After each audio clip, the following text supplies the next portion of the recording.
ሰሞኑን ስለ ተስላ ፓይፎን አስገራሚ ነገራቶችን እየሰማን ነው። ነገር ግን ስለሱ የተወሩት ሁሉም ነገራቶች ትክክል ናቸው ማለት አይደለም። በእርግጥ ኢላን ማስክ አዳዲስና ያልተለመዱ ነገራቶችን በመፍጠር ይታወቃል። በዚህም ስልክ ላይ 3 የራሱ የሆኑ ዩኒክ ፊውቸሮችን አካቶበታል።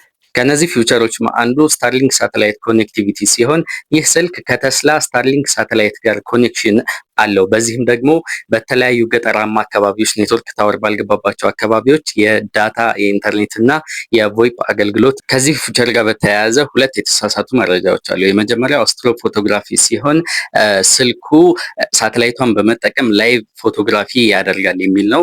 ይህ ስህተት ነው። ሁለተኛው ደግሞ ነፃ ዳታ እና የቮይፕ አገልግሎት ይሰጣል ነው። ይህም ስህተት ነው። ነፃ አይደለም። የተለያዩ የሰብስክሪፕሽን ፊ እና አንዳንድ የሮሚንግ አገልግሎት ፊዎች ይኖራሉ። ነገር ግን ከሌሎች ስልኮች ጋር ሲነጻጸር ኮስት ኢፌክቲቭ ነው። ሁለተኛው ፊውቸር ሶላር ቻርጂንግ ቴክኖሎጂ ሲሆን ስልካችንን ከኪሳችን ሳናወጣ ቻርጅ የምናደርግበት ሜተድ ነው። ያው ስለ ሶላር የታወቀ የተለመደ ነገር ነው። ያንን ግን በስልክ መጥቶ አያውቅም። ስለዚህ ያንን ፊውቸር ያንን ቴክኖሎጂ ይጠቀማል ማለት ነው ይህ ስልክ። ሶስተኛው ዩኒክ ፊውቸሩ ይህ ስልክ አድቫንስድ የሆነ ኤአይ ፕሮሰሰር ተገጥሞለታል። ከነዚህም ዩዘር ቢሄቪየር ነው።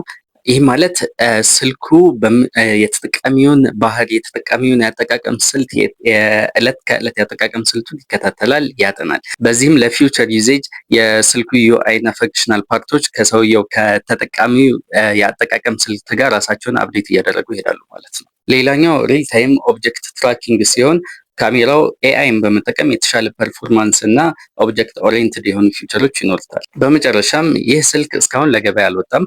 ነገር ግን ዋጋው ከ800 እስከ 1200 የአሜሪካን ዶላር ይሆናል ተብሎ አንዳንድ መረጃዎች ወጥተዋል።